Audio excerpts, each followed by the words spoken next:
Good afternoon, everyone. Is the speaker working? Good, lovely. Well, I could see everybody was sitting there in anticipation. I think so. Is it loud enough? It is working, isn't it? Can't hear over here. No? Can you hear me now? Yeah. Oh, we'll use that. I could see everybody was full of anticipation, saying, who's going to actually stay? And then the scene that it was John Williams, and oh, what the heck, no. Anyway, welcome to the January plenary meeting. It's great to see you all again. A huge thanks to Didier Felix for hosting us today.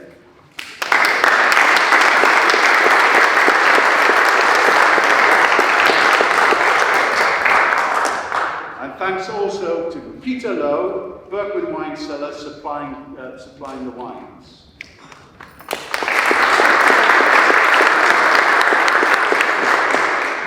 Also, thanks to Birgit Gunz, Franconia Bakery, for supplying the bread, Simon Smith and Aubrey Allen for supplying the meat, Simon York, Harvey and Brockles for supplying the cheese, and Gillian Thompson at Clean for sponsoring the wines. Big hand of applause.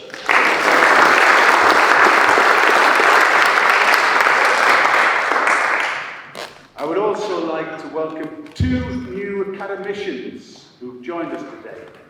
Paul Damon, Chef Lecturer at Bournemouth and Poole College, and Greg Nicholson, Culinary Director of 7&Y Smokery Limited.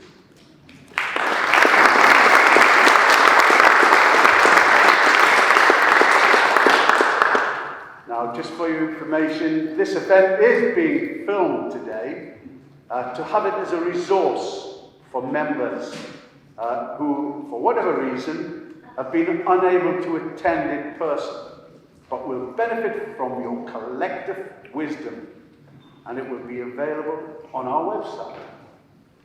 It is not intended for further use, so no smuggling it around.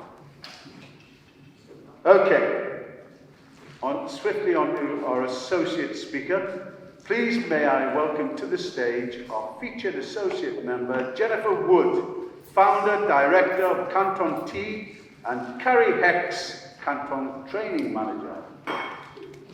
Over to you, Jennifer.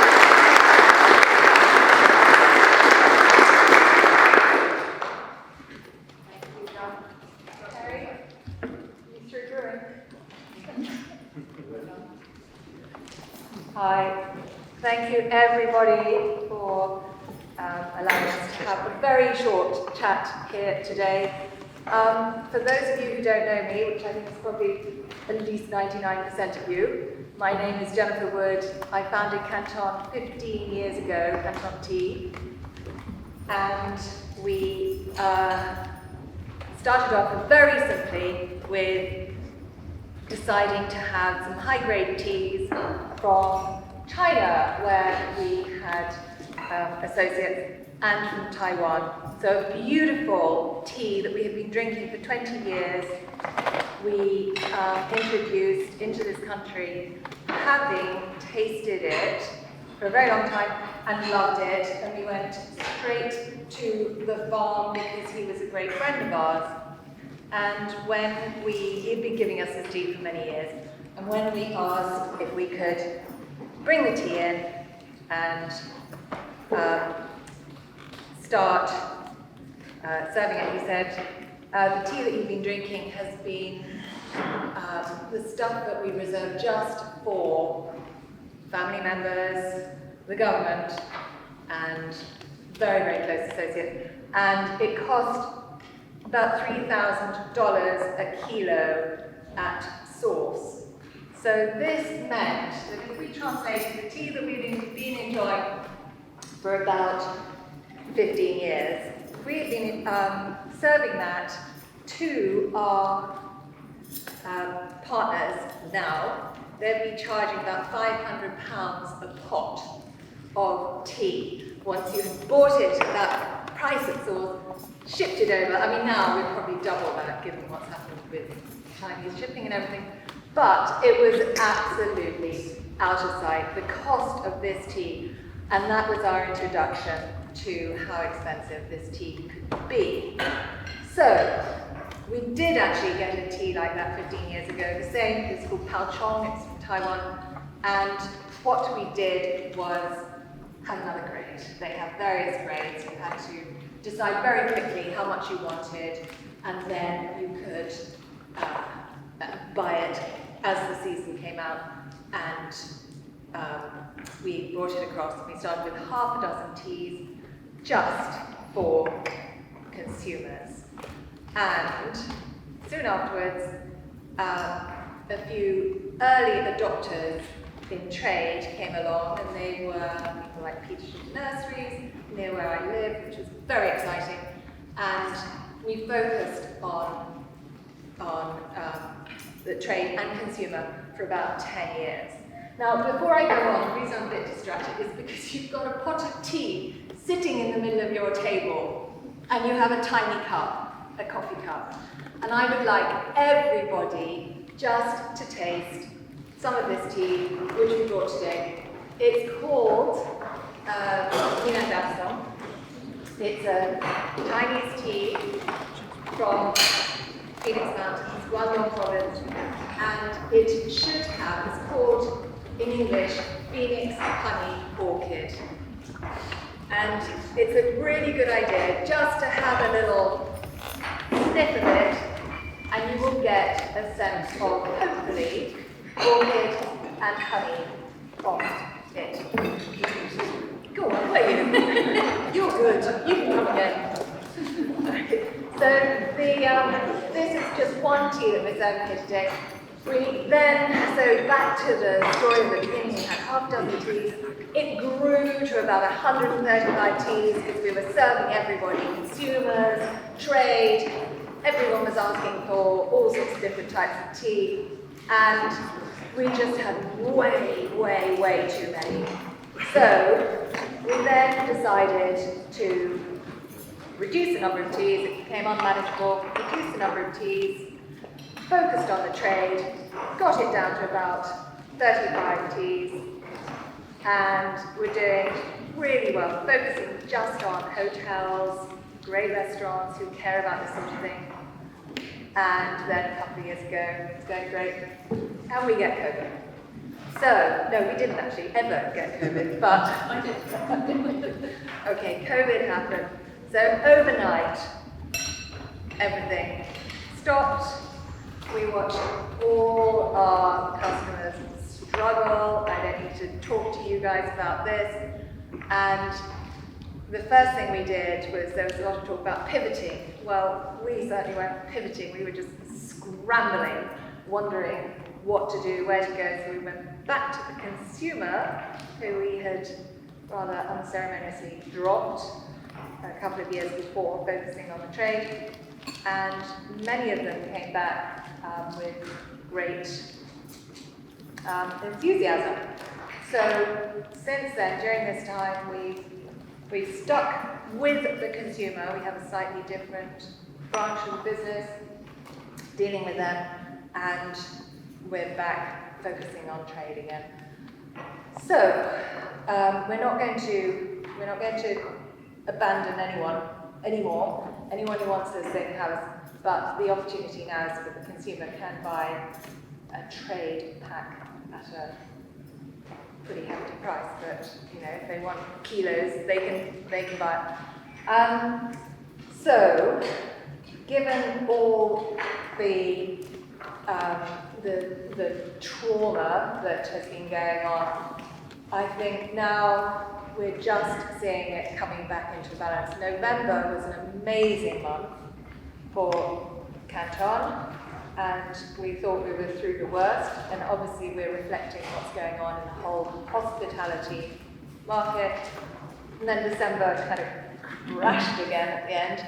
January is struggling, but I really do think that there is optimism out there now. I sincerely hope so, for everybody's sake. And I think for people who are interested in tea, of which there may be some. I mean, I'm not a great one for audience participation, so we could do this virtually, if you like. But if you think, should the tea be the same quality, should the drinks in your restaurant be the same quality as your food? I'm sure if you wanted to put your hand up, everyone would put their hand up, of course it should. Should the tea be as the same quality as the wine, as the cocktails, as obviously the coffee? Is there the same passion for that in your business? Well, if there isn't, then there's a great opportunity to contact us, because we obviously have that passion, and we know that there are many, many tea drinkers out there who are endlessly disappointed at the last taste they have of a restaurant when they leave. A lot of people put so much energy into their coffee and less so into their tea. However, it is changing. I really do think that is changing. And what Canton brings is a sense of looking at the tea you have, your existing list, looking at your menu, seeing if there's an opportunity for pairings, which is huge now, looking at mocktails, which is also huge, looking at cold, iced teas in the summer. There is a brilliant opportunity to use any teas, really almost any teas, with cold brewing or all sorts of different ways of making them absolutely accessible with the various food that you're eating. And also, the other thing we bring is training. It's no good just dumping lovely tea onto some people who really don't understand what to do. You don't know what degree to brew it at. You don't know how long to steep it for. Every tea is different, and this is where I'll hand over to Carri, who is not just, she works for Canton as the training manager, so she actually has been into Adam, who sadly can't be here today, I understand, but was going to be.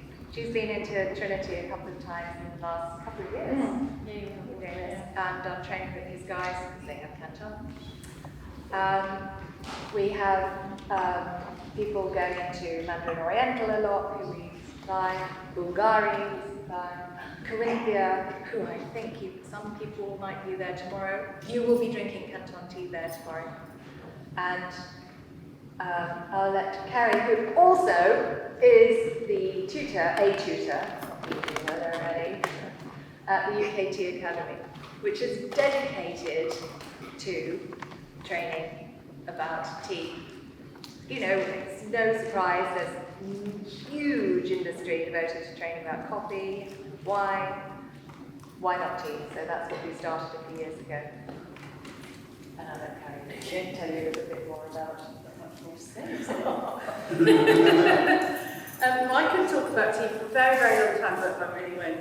So the training thing is really important, and a lot of people will have lovely tea in their restaurants, but they won't necessarily get the backup to do it, because you've got to get your staff involved. They've got to understand we are in a massively, we are a tea drinking nation, but the amount of people who have no idea about tea, don't know the difference between tea, don't know the difference between herbals, caffeine, it's really important what to brew it at, all those kind of things, but don't give your staff amazing tea to sell and then not tell them about it, not give them the understanding as to how to serve it, and infuse them as well.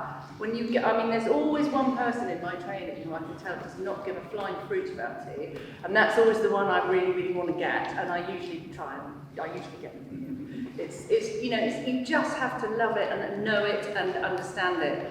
And as Jen said, you owe it to your customers. You have spent, as chefs, as restaurateurs, you really care about what you serve up to your customers, and you're charging them good money for that. So don't let them down with the tea, because my favourite story is a very, very famous Mayfair restaurant, which I will not name.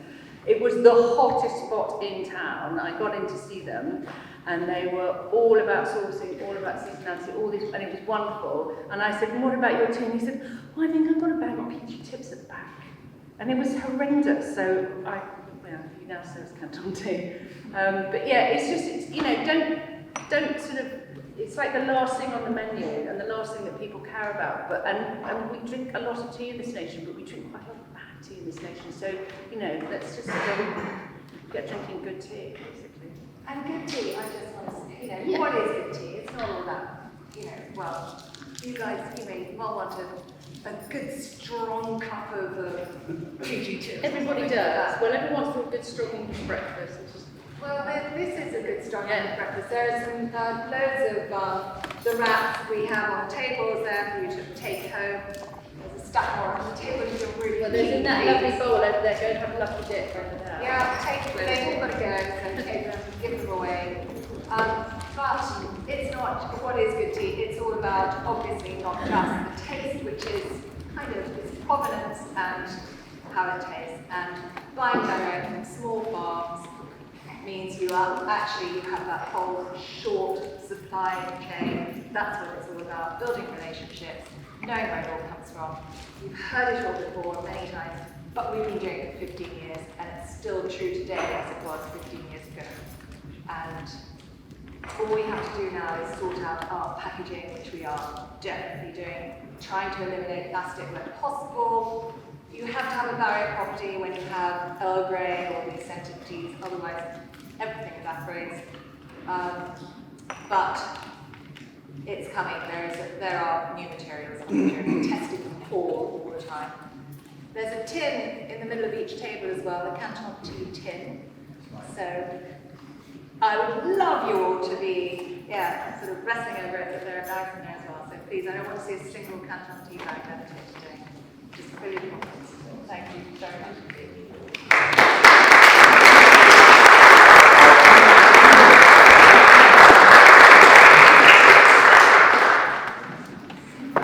Thank you, Janet. So, moving on to New Year's honours.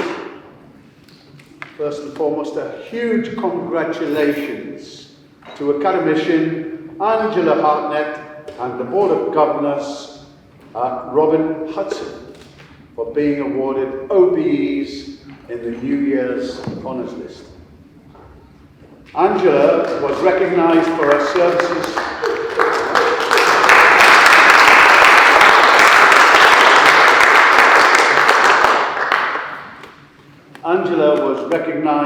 services to the hospitality industry and to the NHS during the COVID-19 pandemic. Robin was recognised for his efforts to spearhead the Seat at the Table campaign for a Minister for Hospitality. Meeting with Business Minister Paul Scully over the issue, as well as speaking out on issues such as the impact of the 10 p.m. curfew. In other news, Harry Murray has stepped down as chairman of Lucknow Park after having joined them back in 1997 as managing director. He will, however, continue supporting UK hospitality and remain in his position as a governor of the Royal Academy of Culinary Arts. On to the annual awards. Today, I don't know if anybody's noticed on the emails, we're launching the Annual Awards of Excellence after a 2-year hiatus. Please let your teams know about it and start encouraging your young stars to enter the competition at the earliest opportunity, as entries close on the 4th of February. You can enter via the website and a linear email, which has been sent out to you with further details. It's quite important that we actually lift this year off with the annual awards and get these competitions really back on the road. So please give as much support as you can. nominate people, it's always good to tell them that they're good enough to do it and encourage them to take part. Thank you, as ever, to the chairman and judges for their time and expertise. Martin Nail and Howell Jones for the kitchen, Yolandi Stanley, MCA, MBE, and Sarah Hartnett for the pastry. Sergio Rebecki and John Cousins for service. And thanks to all those academicians who take the time to join the committees and to plan and judge the semis and the finals. We could also not do it without the support of venues and colleges. Thanks to the sponsors, without whom the annual awards would simply not be possible. And they are Act Clean, Berkman Wine Cellars, Champagne Laurent Perrier, Evolve Hospitality, Lunacore Cafe Musetti, Malden Sea Salt, Maple from Canada, Savoy Educational Trust, William Edwards, Woods Food Service, WPA Healthcare, and media partners, the caterer and staff canteen. On to the MCA. As you all know, this year will be the launch of the Master of Culinary Arts, regarded as the ultimate accolade for chefs, pastry chefs, and restaurant managers in the UK. Held every 4 years, these prestigious awards recognise outstanding craftsmanship and is the very pinnacle of each discipline.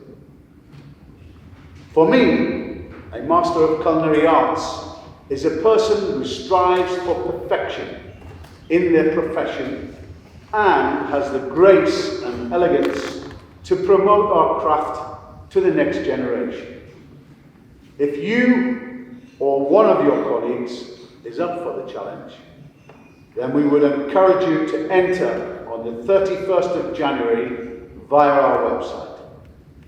We will now hear from an MCA to tell his story with the awards and what it takes to be one of the very best. Please may I introduce Anthony Wright, MCA, Senior Lecturer, University College, Birmingham.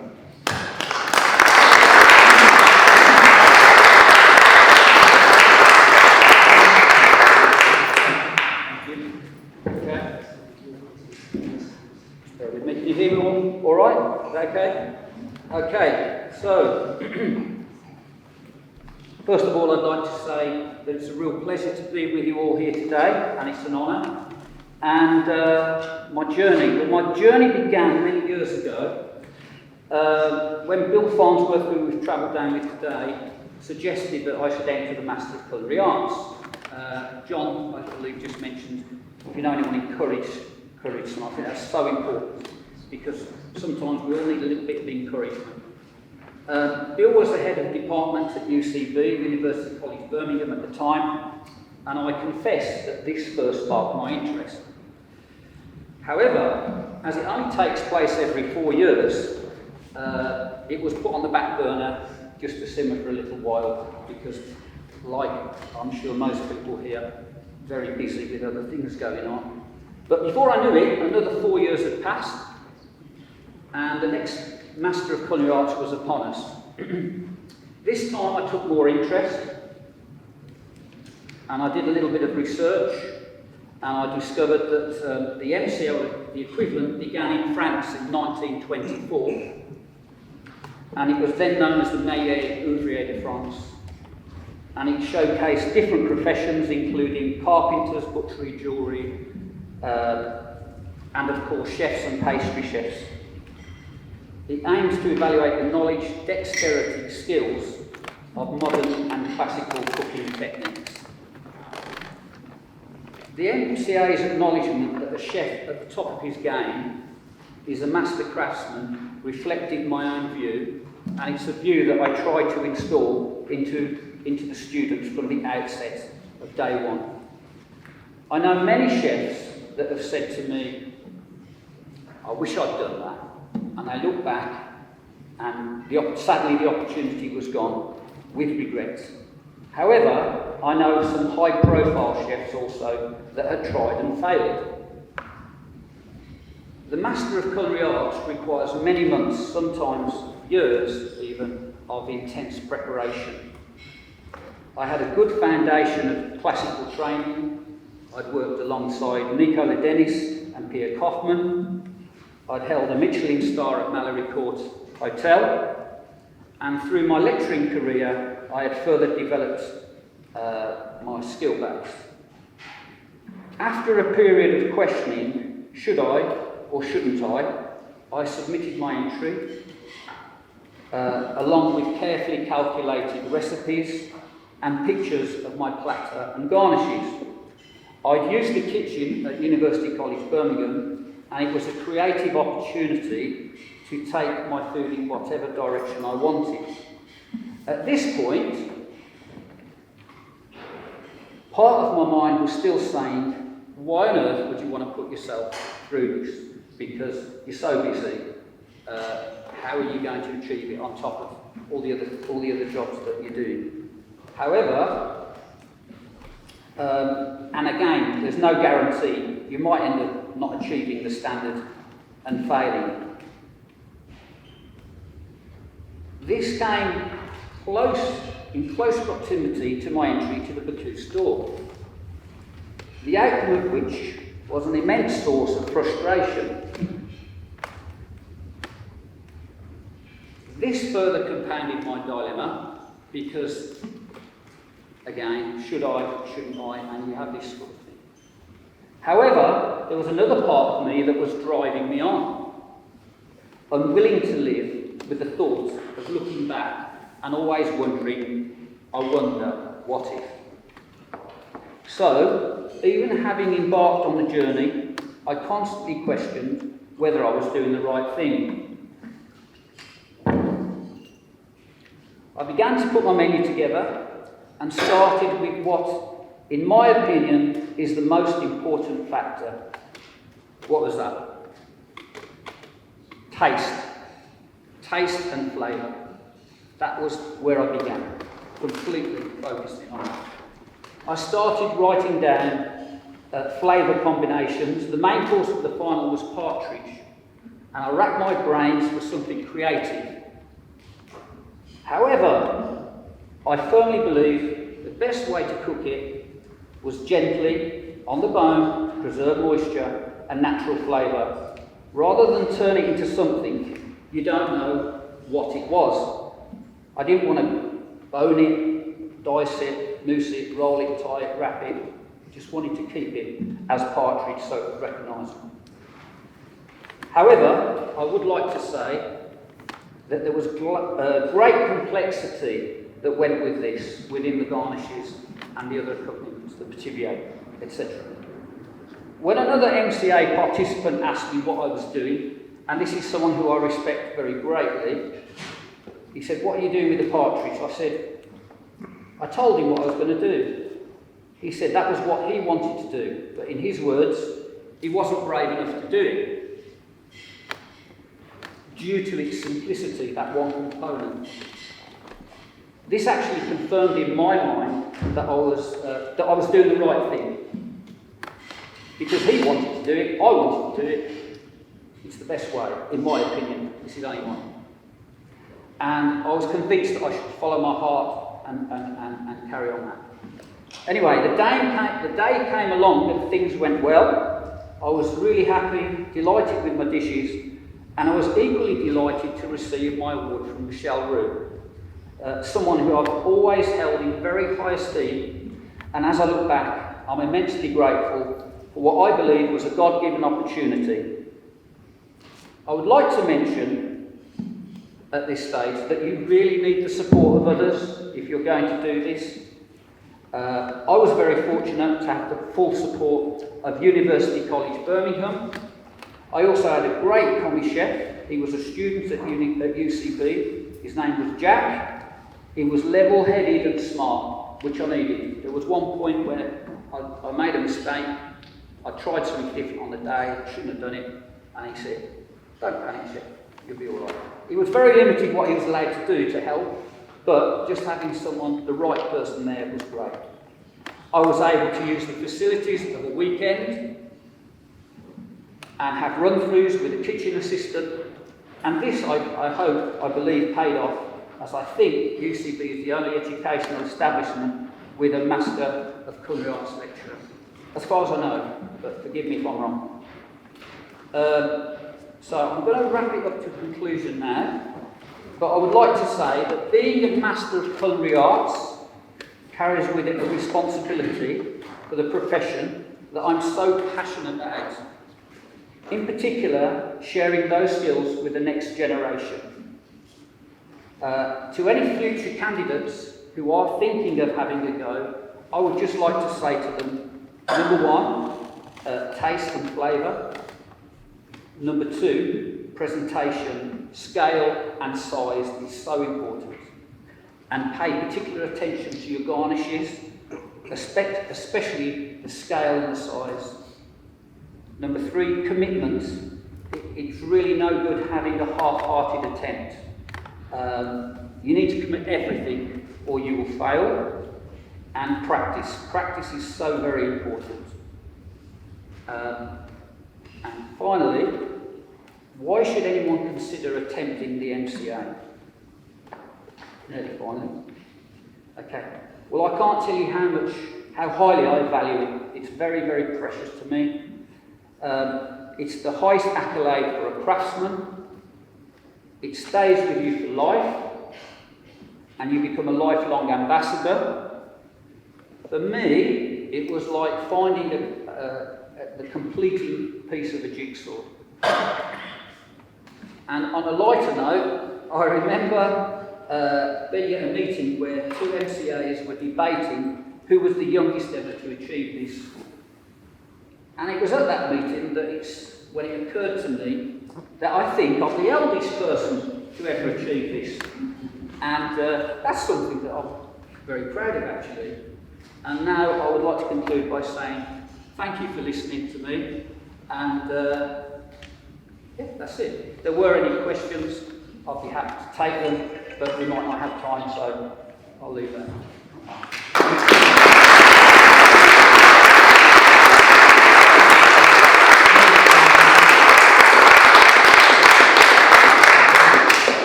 I don't think we should just let them get away that easy. Has anybody got any questions at all? Please. What do you do with partridge? The partridge. The partridge itself or the garnishes will take quite a while to go. Basically, I think it was a beautiful petivier to serve with it, which contained lots of nice ingredients. At this point, I can't forget Rita, because they provided the partridges and they were absolutely outstanding, so thank you for that. But I cooked them on the ground. So I gently cooked them on the crown, let the rest. I actually water bathed them. I'm not a fan of water bathing, to be honest with you, but I just think it was the right thing to do on this occasion. And then cook them so very, very gently. Sorry? Why? I'm being a bit controversial here. Sorry. Why? I tried different ways of doing it, and it worked. And anyway, you did say that was beautiful voice and the best partridge you've ever had. So I hope. No, but then I got flavour with foaming butter and finished at the end. But the garnishes, I did a fake truffle with a celery puree. I did carrots. I did Swede with a carrot gel mixed in the carrot. Just explain. The fake truffle. Yeah, the fake truffle came along. I did I used to pop along to the Ritz. I've done that, for a few years now. I hope to go along there this year as well. And that's the first time I saw the fake truffle. And the fake truffle is where you take the panko crumbs and brioche and you blitz it. And then what you do, you take a ball of lard, I think it was 30 grams, a little Parisian scoop, and you set the lard and then you panne it. But you colour the crumbs with squidding, so it's black. and it really does look like a real truffle. But inside, you can put whatever you want to put inside it. Again, I talked about flavour combinations, so for me, partridge, celeriac, so I went for celeriac. There were many options. I did a celeriac puree. I had little plinths made with oak leaves from our friend in Heritage, yeah. And I got the flats resealed so it sparkled on the day, give it the best presentation that I could. But I just kept it very simple, the partridge itself very simple, because I thought, you know, the temptation is to do something really complex with it, the partridge, and then the judge gets it and they go, you know, if you didn't know it was partridge, if it wasn't partridge, if you didn't know, would you know what that was? And that was what I was thinking, you see. And I wanted it to be as natural as possible. Yeah. That was the idea. Any more questions? Anyone? Right. Tony, were there any moments when you came seriously close to giving up? No. When you were doing your training? And No. if there were, how did you get around it? No, never. Once I committed, that's it. In fact, because the Bocuse d'Or didn't go according to plan, I felt that, you know, it was, I needed to do it, yeah? It was something that I needed to get out of my system and to sort of, if you like, it's like a boxer when he goes down, you know, hopefully they try and get back up and come back again. So I never felt like giving up personally. It was the dilemma, should I do it, which was difficult, because I didn't want to put myself through all of that for nothing. You know, it's a lot of work, isn't it, and disappointment at the end of it. But yeah, it went really well. Sorry. Hi Tony. As a visiting professor at UCB, so I kind of took that in straight away, so it wasn't too biased. I think there's 2 points for me. Is that probably 15, 20 years you were a mentor to young people and to a lot of students, and actually some really good chefs now through competitions, and taught them and really mentored them to incredible heights.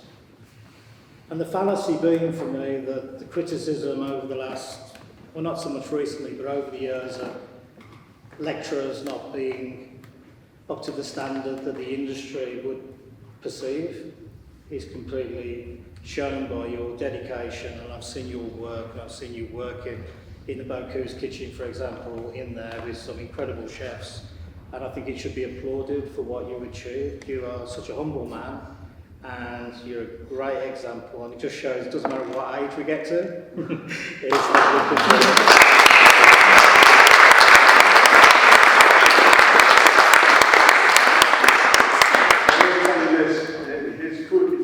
He is a very humble man, and the quality of the food that he served was a very kind of classic combination of food that should be eaten and enjoyed. And as quietly as he's saying it, it was quite a brilliant dish. So take nothing away from it, it was quite exceptional. Any more questions? There you go, David. With a surname of Wright, beginning with a W, in a room of 300 people at Carriages where the announcements were being made, you were the last one to be to say whether you were successful or not. How did that feel? I think in your heart, it was a wonderful evening, first of all. Very precious, and I'll never forget it. I think in your heart, you kind of know how you've done, and if it's gone good and gone well, and you kind of know if it's gone bad, and then you kind of know if you're on the borderline. I just thought, in my heart, and it's not always like this, so please don't take this as any arrogance. I kind of knew it went really well for me. It all clicked into place on the day. And I thought, you know, I can't, surely, you know, but you never know, do you? You never know until until the end. But it was wonderful, yeah. I mean, don't get me wrong, it was a little bit tense, of course, but yeah, I just kept saying to myself, surely, you know, I thought I'd done enough, you know, so I was hopeful. Yeah. Okay, any more? Well, Tony, one more that dies in then. How prepared were you for disappointment? Would you have entered in that?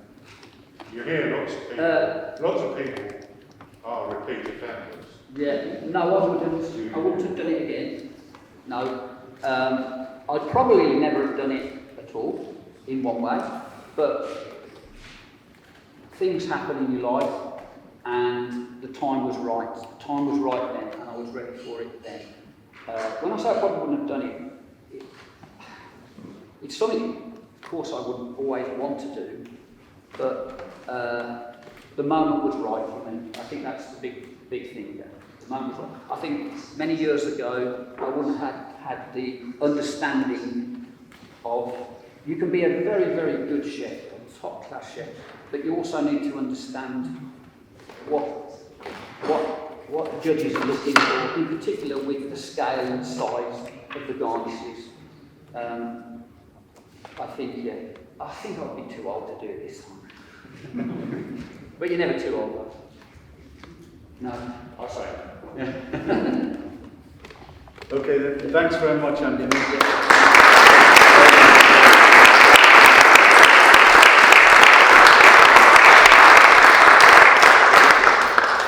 Congratulations and well done indeed. Okay, please may I ask Helena from Doctor School who would like to say a few words.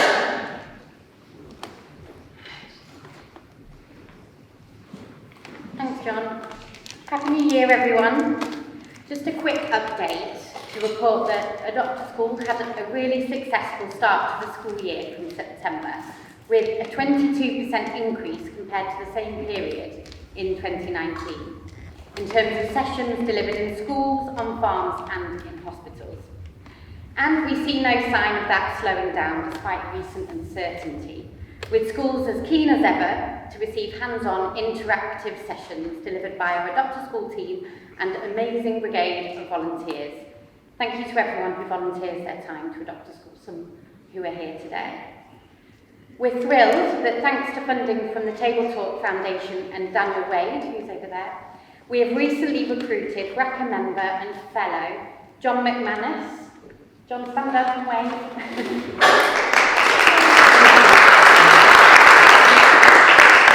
He is our new Sussex-based Adopter School chef, and he'll join Idris, James and Ashley on the Adopter School team. With Table Talk Foundation, we're also hoping to raise funds for a training kitchen at Plumpton Agricultural College to enable John to deliver similar Chef on the Farm sessions in addition to the Adopter School programme. We're also thrilled to have recently received confirmation of funding from the Savoy Educational Trust for an additional Adopter School chef for London and the South East to support Ashley's work. We'll be recruiting shortly, so please do share this information with anyone who you think might be suitable and interested. Before Christmas, we delivered training to 29 new or existing volunteers, including to chefs, lecturers and teachers in Jersey, with support from Skills Jersey and Highland College there. Our next Adopter School virtual training session is on Wednesday the 26th of January via Zoom at 3 p.m. We currently have 25 trainees due to attend, but please let me or Juliet over there know if you or any of your team are interested in taking part. Finally, the next Adopter School fundraising dinner is on Thursday the 10th of February at Westminster Kingsway College, with thanks to academician Mark Whitty, with a fantastic chef lineup of RACA members including Colin Westall, Giorgio Locatelli, Alan Rue and Sarah Hartnett. And another date for your diary is our annual flagship Take 3 Colleges dinner at the RAC, with thanks to Matthew Marshall and Ben Hewlin, on Friday the 8th of April. More details to follow shortly. We're looking forward to a really positive year ahead, and thank you to everyone for all your continued support. Back to John.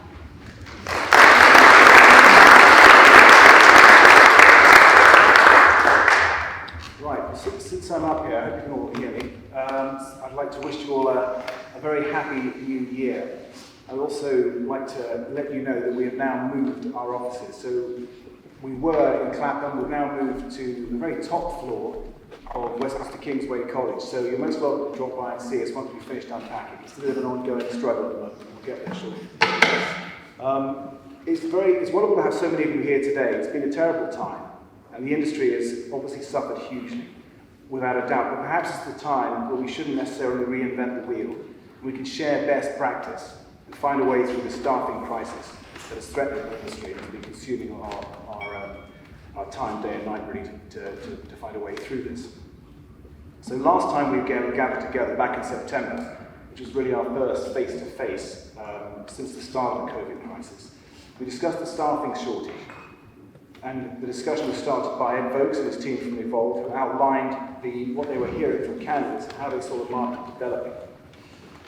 To an extent, the other side of the coin was represented by John Williams, Brian Turner, and educators who championed the improved or continued management of staff, with an emphasis on training and teamwork.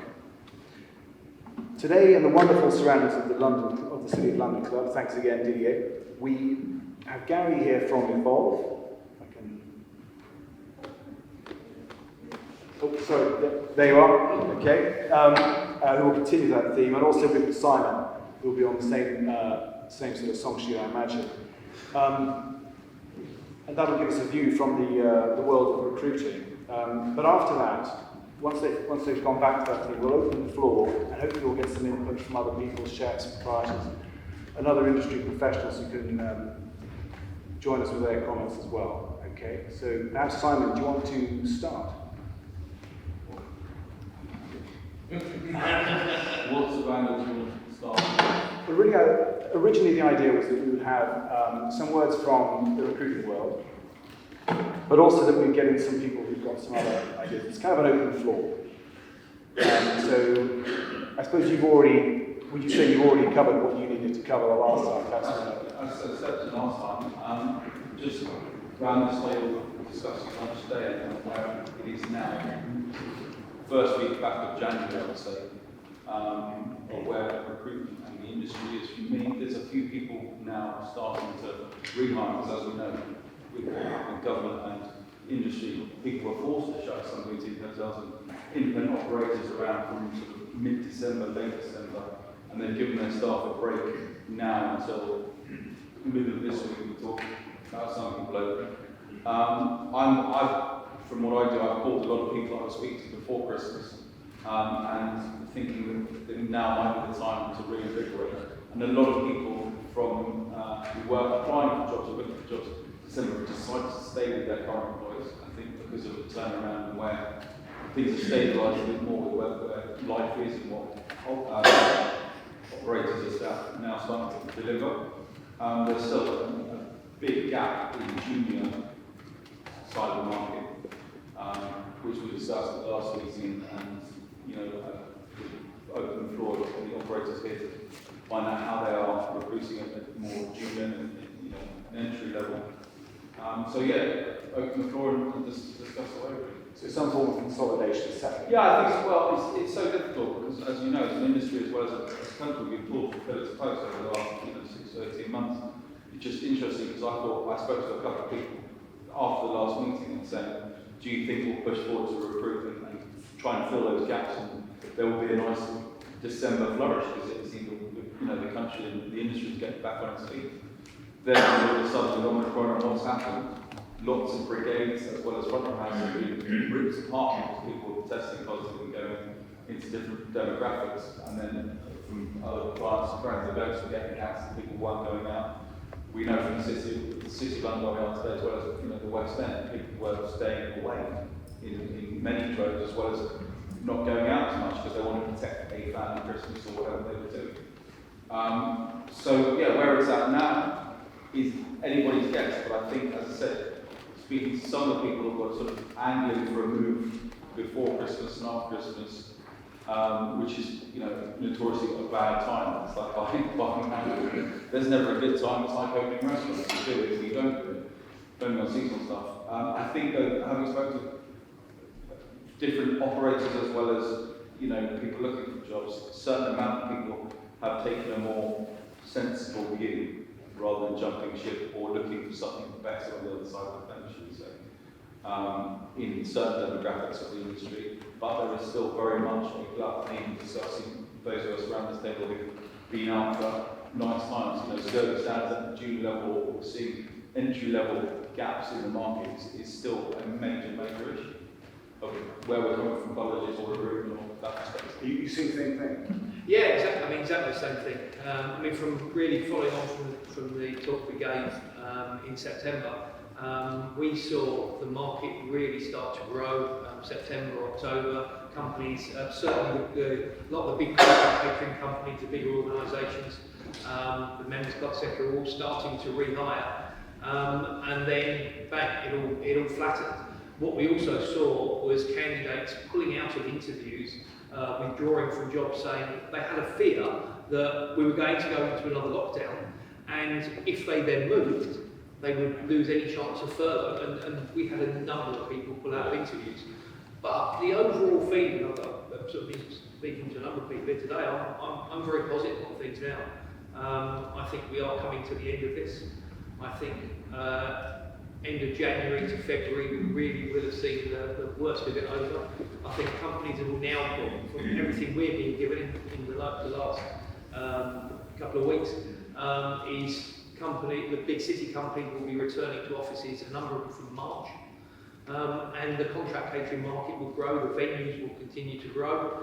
I honestly thought we were going to get locked down again. I really did, up until the 26th, 27th of December, when one of my clients contacted me and said we've just been allowed to hold our New Year's Eve party. They'd already sold 800 tickets and it was going to go ahead, and they got the whole thing wrapped up in 3 days. But I'm you know, quietly confident that we've seen the back of this now. The problem will be is the junior levels, and I did a talk at a college in Hartford last week to a number, I think about 40 students, and I must say I was impressed. There was some really good. I've done a number of talks in regional colleges, and I've looked at some of the stands compared to what we see coming into Westminster. And for the first time, I thought, you know, there's people that actually want to be here, that want to do this. So overall, I'm positive. I think we're just going to have a shortage at the junior level for the next year, 18 months at the very least.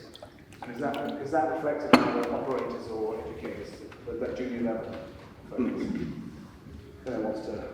I'm finding it difficult to, not junior level commies, I'm finding they're coming through, but I'm finding that skill level in the pastry world, that skill level missing, especially from Brexit. I'm missing trained chefs from France, from Germany, Italy, missing that skill gap massively.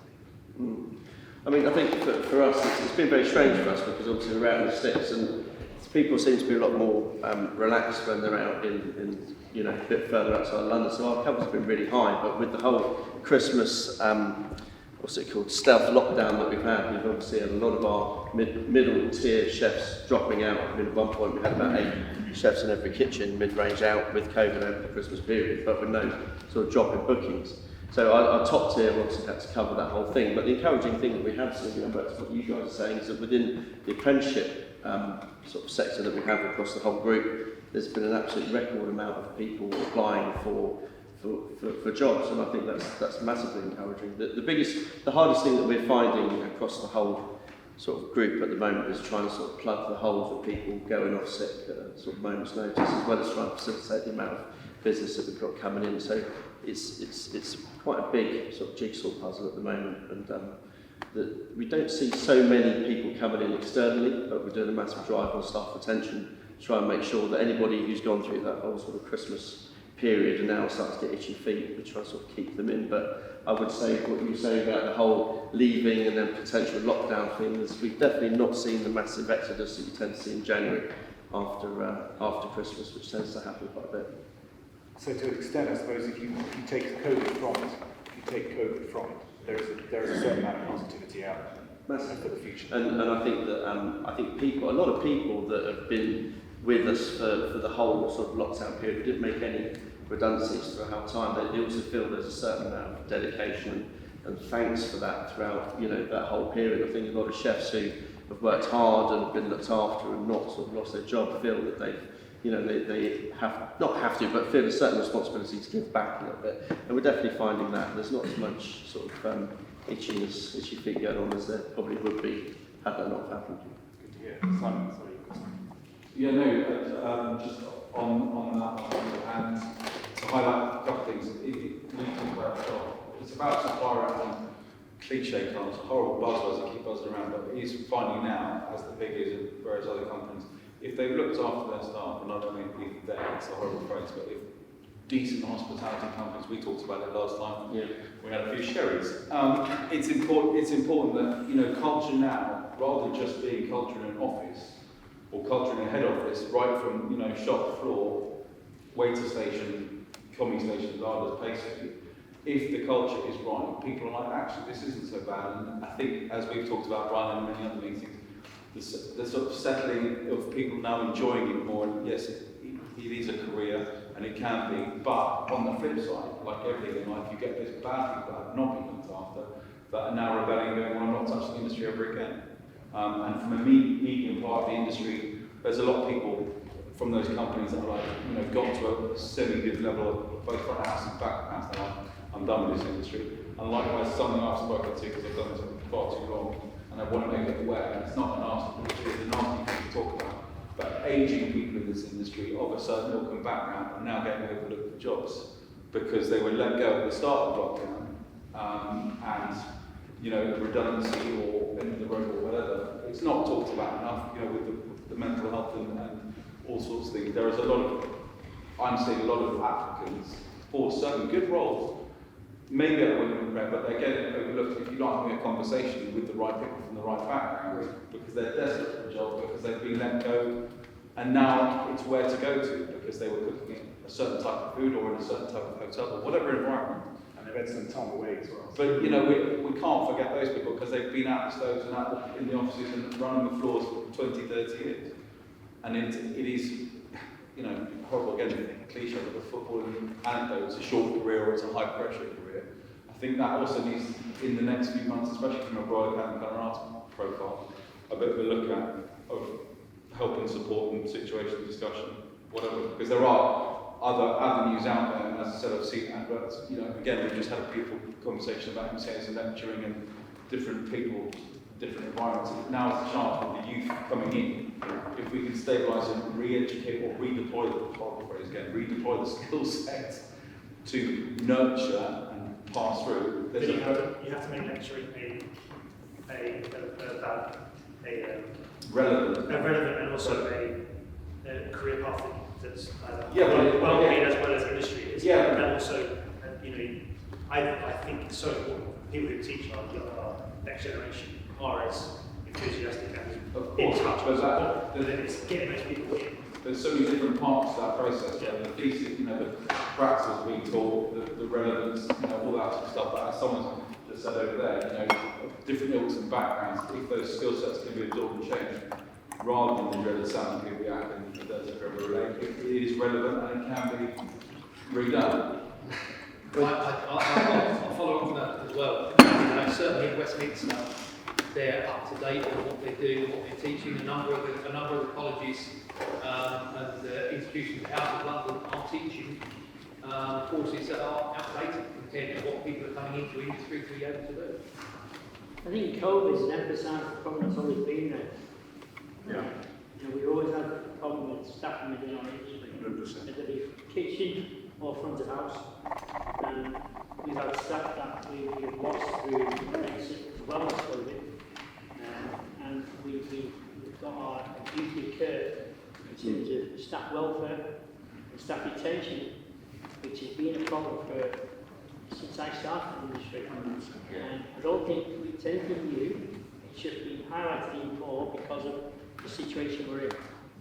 And I think right now, as an industry, we've all got a duty to play with the youngsters that are coming through and the experience that has been lost. And that's my opinion. But I also think there's been a massive re-evaluation of people's lives. I think with lockdown and especially within our industry, a lot of people have reflected on you know, the amount of time they're spending at home with their families, the quality of life, you know, what it would be like when they went back to work. And I think that there's something that, as employers, we sort of have to... And I think that emphasises what I've just said. Yeah, 100%, that's what I'm saying. I mean, I think that, you know, you're 100% right. If we don't listen to what our employees want and understand that it is now more about quality of life and money or all the rest of it, then it's still very hard to retain them, because it's, especially the younger ones. I don't work in the industry, I work for a doctor's school, but because I work with the colleges across the north of England, and I do relate to the chefs out industry with the programme I do, and I can see from both sides where the problems are. And I do think we've all got a duty of care in terms of our staff retention and our staff recruitment and our staff welfare and the future of our industry. Well, the membership of the Academy is living the ethos of the Academy now is well placed to support that. It's a question of just focusing on it more. That's very helpful. So we've had any educators who want to contribute? Well, the only thing I'll say is that I have a different issue, and my issue is that 4 times a year I have somewhere between 100 and 140 students graduating, and I'd love to give them jobs. I'd love to give them that to you, but I can't because it's a visa issue, and the students that I have are probably 4% of them come from abroad, and I just cannot give them jobs. They come at my coattails begging for jobs and want to stay in the UK for work. But I just can't give them jobs and they have to go home. Unfortunately, they are fully trained at commie level and very well trained, I'd like to say, but I just cannot get them jobs. I cannot give them, I cannot put them anywhere. The first problem that you have is they have to be paid, I think it's 30,000. So that's the minimum wage before anyone can apply for a visa with a specific job. Absolutely. And that is the big problem. I don't know any other way to actually bring them in. You know, but with that, you're talking about the sponsorship. Yeah. Well, sponsorship aside, would give them a visa whereby they would open up the visa system and say, we'll give you 12 months or 18 months of full-time education. It would help massively. This is something where hospitality, all the organisations have got to beat the drum, they've got to bang the drum, because the government are not doing anything, they're not planning to do anything. They see the UK as almost having full employment at the moment, and they are not pro-hospitality whatsoever. You've heard Kate Nichols speak. You know, you look at someone like Jeremy King, who's with the restaurant group Corbin & King, who is saying, we're sure everyone is sure. You've got some brilliant students there that want to work, and we can't help them. It is just wrong. The only thing that we have to keep banging the drum, and it has to change, because there are such apprenticeships. We have a Ministry of Apprenticeship pastry. It's coming. It's coming. I'm not sure, but there's not. The reality of it is they are banking on people moving into an apprenticeship. You know, it's not all about college. It's about really focusing that people get a little bit of everything and they're suited for the job that they actually, you know, are going to do. Our problem in our industry is, number one, maybe we didn't look after it, and this is before COVID. Let's not bullshit about the whole thing. COVID came along and shone a light and actually showed everyone. The reality of it is, and I talk about chefs, but it's in our industry. We ask people to work in a specific way. We demand certain kinds of standards, whatever. We weren't paying, and probably still aren't paying, maybe enough. However, we also opened the door for people to get a job as a chef de partie when they couldn't clean shoes. I mean, we allow that. And that's what happens when an industry, when somebody says, well, I'll give you a chef de partie and you get paid, whether it's 25, 30,000, 35,000, it's irrelevant. The reality of it is, we have to stick to a training and development so that people can learn to do the job job. Our job to cook well takes a long time. And I don't want to sound very old-fashioned because there's so many young kids at 23 can go into a job and get a sous chef or a head chef at 23 and he's Jesus Christ. The problem is he can't cook. You know, cooking is so much bigger. And the reality, what we have to do, we take responsibility along with the colleges to actually develop people, have a training plan set, and we agree and make that grow from apprenticeship level right up to head chef. That's what the academy was set up for, to develop people, bring them through the whole industry sector, as it were, and then pass on. And hopefully when you get to an old man like me, some young will look after you. But the reality, that's what we've got to start looking towards by helping ourselves. The most frustrating thing that I get is a guy that comes, and this are the two specific areas which I really feel strongly about, are the sous chef that comes in and he's telling me he's got a lot to learn. And they tell you that, oh, we need to learn this. Hang on, son, you're being paid to actually manage this. And you need to learn it. And the chef de partie can't cook. You put him on the section and ask him to cook 25 dishes, and it's gone. This is our fault. It's our fault. It's nobody else's fault, because you have to be disciplined and make things happen.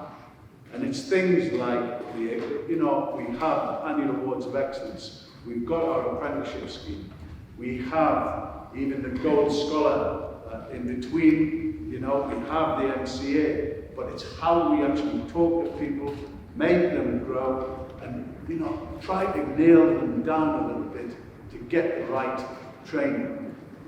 The problem is, of course, we've also got to be making sure that we're paying them well. We're also got to make sure that we're, you know, looking after them in the best possible way, and they're not overworked. All of these, we've been talking about this. I've been in the industry 47 years, and that's all. We've talked about the same thing. We're talking about the same thing now as when the academy started, you know, and it's how we actually move forward. And things will get better if we manage it, but it's up to us to try and actually change that. Thank you. Thanks, John. I think it would be quite interesting if there's any contribution from the service front of house side. If there's anyone who's got a particular angle on that. We've got two of the best here. I'm still leaving. Come on, Diego, Sergio. Services, sir. I think I agree very much with Mr. Williams. Obviously, it's up to us. It's not up to the young people. It's us that we have to give them time. And I very much think that nowadays, in a lot of hotels and restaurants, you never see the number one. The number one are in offices, and they have to do spreadsheets. They have to do all that. Those young people, not then the number one, they have to work on the floor, but the number one should be there to coach them and to train them and to make them feel that whatever they do is very special. I've been training thousands or hundreds of young people. I now also reached the point that I'm asking myself, why do we have this problem with recruitment? And I thought just a few minutes ago, I thought, why don't we ask them what they want? Not that we have to give them what they want. But would it be an idea to go in a catering school or in a college and have a big group of young people and say, why don't you want to join hospitality? They will all tell you one thing: low paid, long hours, etc., etc. But actually that is not true. Not anymore. Many professions, they have to work on a weekend, not just hospitality. Many professions are not getting paid so much. So maybe there is something else. It's not just the money, It's not just the hours, it's not just the weekends. It's maybe more helping them to understand that whatever they do is not just a job, it's a profession. And in that profession, they can diversify eventually on one day. It's not that if you are a waiter at 16, you're going to be a waiter at 30. It's not that if you are a commis chef at 16, you're going to be just a chef at 30. You can diversify. So I think it's up to us to try to make them understand that it's more just than a job, it's a profession. They can travel, they can learn languages, they can learn different culture, and so on, so on. Make it attractive. But it's not just the money and the long hours and the weekend.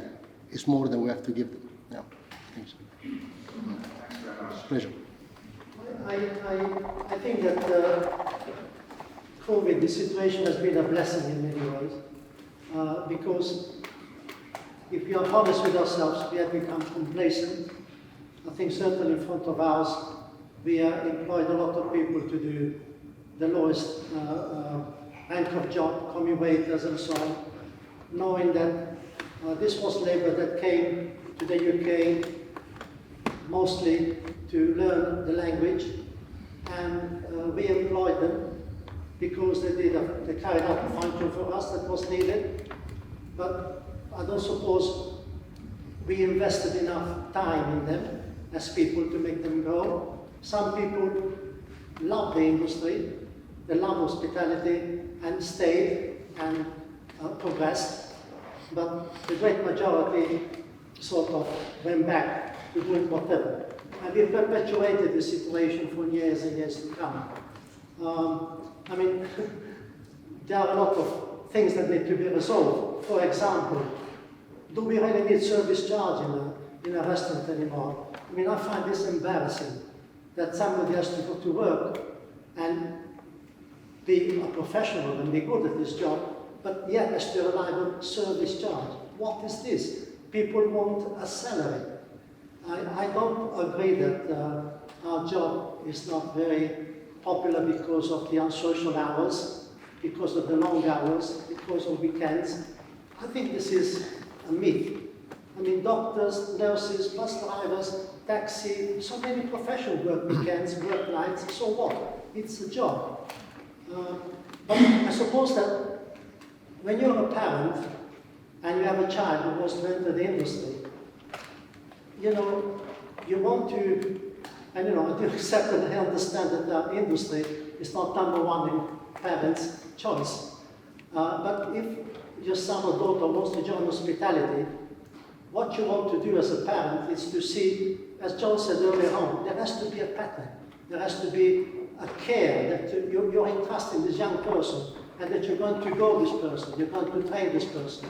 And yes, there has to be a salary, and the salary has to be respectable. You know, it's not that long ago, maybe 3 years ago, before this situation, when we were still employing commis waiters for 9, 10, 11, 12,000 pounds a year. You know, come on. COVID has made us wake up. So, as John said, now you want to employ somebody, it's no longer 11 or 12 or 13,000 pounds a year, you're talking about 25 or 30,000 pounds a year. Now, my point is, if we afford young people 25,000 pounds a year, with service included, can we just forget about service? Can we just say the starting salary from a commis waiter is 25,000 pounds a year? That gives a plateau, gives a standing, gives us something to aim for. It's not a bad salary. But you know, people don't know that we pay this much to waiters. They just don't know, because we mask the salary in so many other ways that is so old-fashioned, we have to get out of it. And I think this situation is forcing us into changing things. We're not changing it, we're being forced to change it, thank God. So things can only get better. Something positive, perhaps. I think there's a key point you mentioned there, which is I guess I'm quite uniquely placed in this space because I've spent 4 years working as a chef. For the last 12 years I've worked in employee benefits and healthcare in particular. The key word you mentioned there was investment, and I think hospitality, from what I see, and please don't take this the wrong way, I'm not here to offend anyone, but from what I see from working with businesses that do invest in their staff, their retention rates are much, much higher. Now, it's understanding that actually investing in your staff will save your business money in the long run, but it's a short-term pain because it is more money that goes off your bottom line. But what is the knock-on effect if you do lose staff? You're going to be paying overtime, paying for temporary chefs. Standards might drop, which might have a bigger impact on your business. So it's saying that it's not about salary anymore, I think, and this is a thing that's, salary is one small element. It's about employee benefits, it's about the work-life balance, it's all of this combined, which I think, in the nicest possible way from what I can see, from knowing lots of chefs, where hospitality is a good few years behind the other sectors that I work with. And I think it's understanding that investing in your staff will be better for your business in the long run. And I think that's one thing that, there's not many restaurants I look after. I've been doing health insurance and employee benefits for 12 years. There's a handful of chefs that I look after in hospitality businesses. I think that's showing a lack of investment from the sector behind. And it will attract people to the industry. I think also like 50% of kids now go to university, don't they? They go to university, and I actually 25% used to go to university. The other 50%, the 50% that go to university, how many of them become chefs? That's zero, right? So you've lost all that demographic. That was filled by Europeans coming from the EU community, wasn't it? Which has now been stopped. So there's going to be a massive shortfall coming forward in the future, right? I think there's a big piece that hospitality sector could do around people that have spent time on hospitality but have gone and left. And I know it sounds a bit backwards, but there's no way I've built my business the way I've built it without what I learned in hospitality. The hard work, the determination, teamwork, communication, all the stuff that everyone knows. But actually, as a starting point to encourage people in, you can learn some amazing skills in hospitality, even if you do it for a short period of time. Instead of it being, oh, I'm just going to go and work in a bar for a couple of days a week to pay a rent, it should be, no, I'm going to go and work in a bar to learn some skills that I can use and develop. A lot of my clients that have got big businesses all started out in hospitality, one shape, form or another. It's quite an interesting little piece there where there is something there to do that. It's definitely worth keeping in touch with people who've started and done something in hospitality and try and keep tabs on them and keep contributing somehow. There was someone else, I think. I was just going to say we're about to have an avalanche of youngsters coming out with no qualifications at all because of COVID the last 2 years.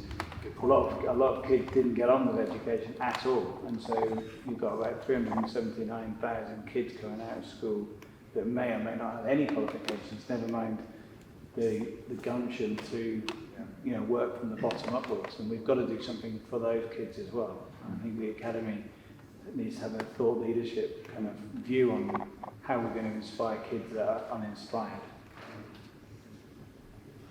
I think there is a follow-up from what you said about hospitality. If you go to university and you follow your career, it's your preferred parents' choice, prefer to go to university and carry on a career.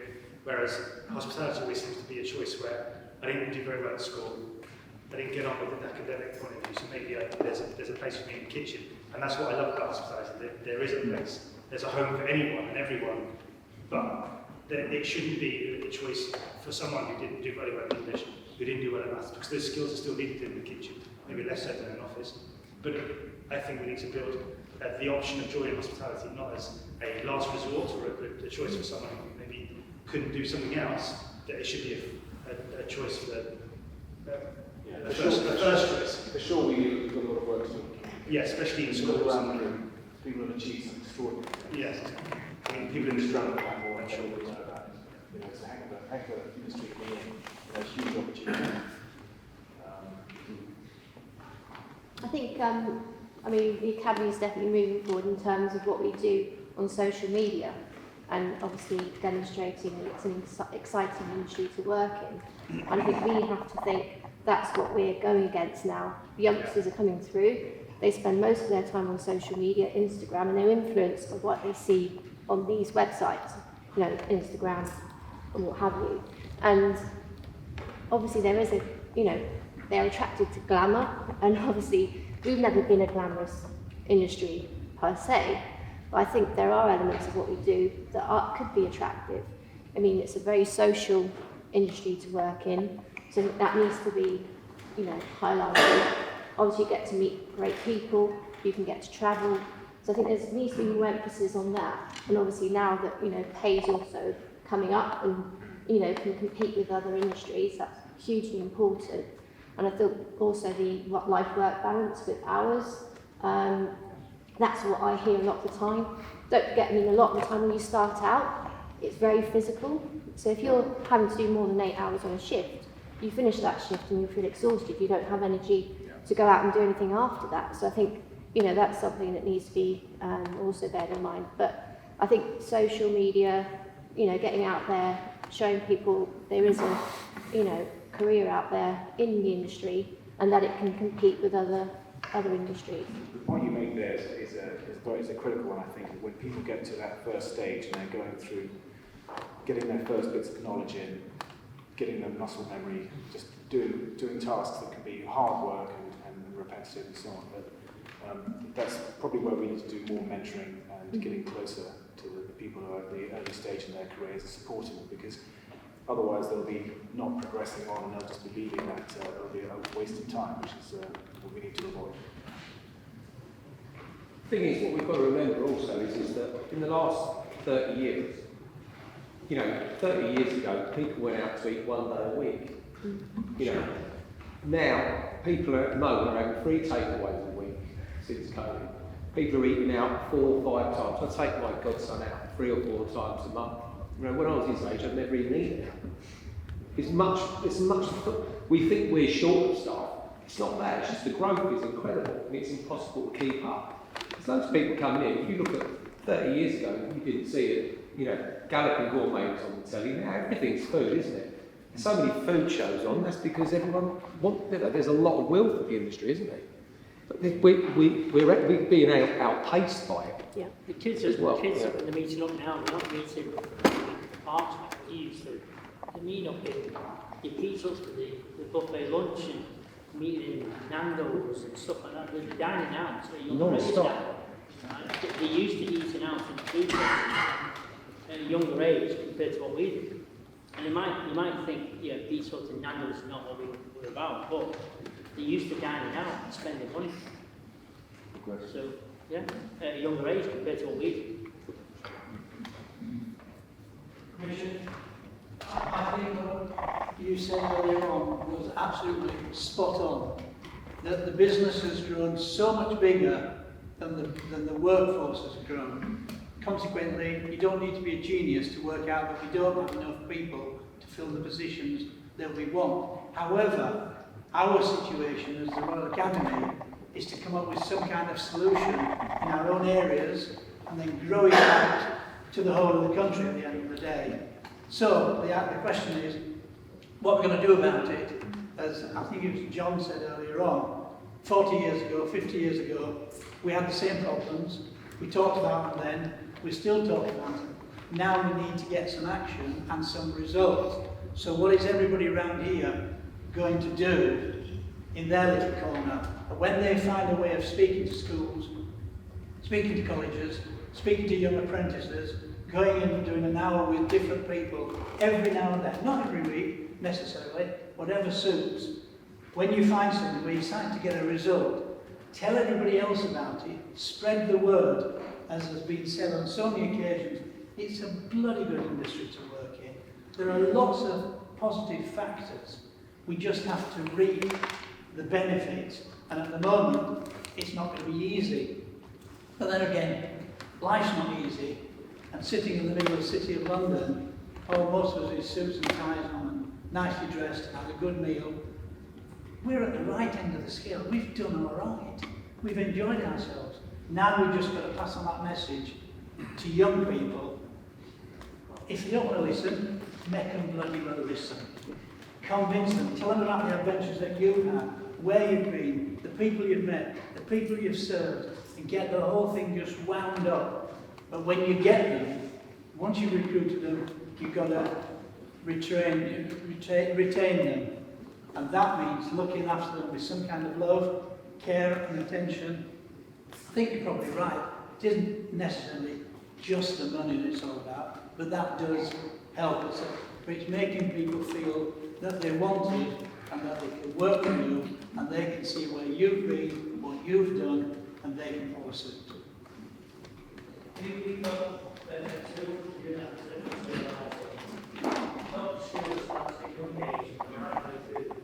think it's hard, isn't it? You've got the adult school, and then you start looking at apprenticeships, now working with Springboard a lot more. So there is a way forward. And then as they come in, the mentoring kicks in. And that just means that as an academy, you just have to get a little bit more involved and look after people. Look, we all, where I work, we look after our staff. We never get people leaving. We know what we're doing. We're treating people right. And we all know that there's lots of businesses out there that aren't treating their staff right. And they're going to lose their staff. And now they're going to be found out. We need to talk about who they are. Point them out. So I'm pretty confident that we treat our staff well. Because they don't leave. But there's a lot of people who they all leave. They leave at a drop of a hat because they've been treated like crap. So where do they go? Where do those people go? Well, They go and do agency work. we've got to make sure that there's more places treating people better. That's what they do. There's a lot of chefs out there. Let's just have it straight. They're mercenaries. They go out there, they get paid by the hour. They're mercenaries. They've got no commitment to the business. They flip from one job to the other. That is a real problem. A real problem. We need to get committed staff, competitive with the business, and drive it forward. And that is a real problem. And that comes down to hours, rate of pay, looking after them, all the things that everyone said today. So basically, all the bits that we can control, all the bits that we can control. £20 an hour, getting double time for 4 days over the Christmas period. Got no investment in the business. It moves on next year. And that's what we've got at the moment. And the solution is? Invest in those people from the beginning. To spend time with those people. Give them good quality, environment, pay, but and that's we'll that's recognise that people that want to do it. Yeah, sure. They will stick it out. So although John, it's something we've talked about for many, many years now, maybe it's a good opportunity now because of COVID. It's a good opportunity for us. I think everybody will agree. I don't think nothing we've said today is anything that anyone hasn't heard. I think what is the most important is that we actually grasp the positivity of going forward. You grab hold of, the people that you have. I think one of the things that's most important of all is listen to your staff. It's all very well directing them, but also to listen to your staff is quite important. I'm no pushover, but I do listen to people as well. And I think it's very important.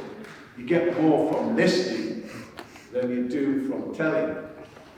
And I just think, use a bit of positivity. We are in a great industry. Look at, the world has changed. Also, we forget the fact that a lot of industries work all the same hours that we do now. It's changed that. Shops are open very late at night. So there has been a change in the world. It's how we tackle what we have. And it's about doing the right things. And that starts with training, development, looking after people, trying to actually promote them, trying to give the right people the right tools to do the right things at the right times. And we will only grow, get better and better and stronger. And hopefully it starts here within the academy, and we just keep it tight and keep it tight. Pass stuff around. We never pass stuff around. We should be focusing, passing stuff from members of the academy so that they're looked after with the same ethos. Try to drive that and just make it a better place for us to work first, and then we can spread out. But give it a chance and go with, some real positivity this year, because it will get better, and it's going to get better and stronger all the time. That's without doubt. But we're in a bubble now. It's time to be able to to move on. I know I'm not in the normal bubble, as it were, and it's been bloody tough at times for me, but there's a lot of people who've got it a lot worse than what I have, and we need to try and help them make it forward. And that's what I would say for the year.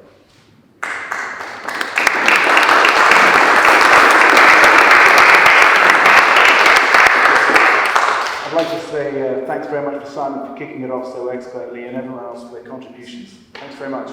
Over to John. Thanks. Very swiftly now. Very swiftly. The date and venue for the next meeting. We'll be travelling up to Liverpool, the very first. For our next plenary meeting. Apparently it's booked at the same time. Which will be taking place at Paul Askew's Art School. It would be great to see as many people as possible attend on the 7th of March. We'll be taking a suggested train from London so that we can travel in convoy, so we'll all be snug as bugs in the train on the way up there. In a convoy, and there will be accommodation options available should you wish to stay the night. Details will follow very, very shortly. So, shall we go and have a party? Yeah. Hey? Bring it on! But it would be nice to make sure that we get up there. It is very much a first of it actually venturing away, so make a note and see if you can get there. In the meantime, thank you for a great start to the new year, and let's get moving.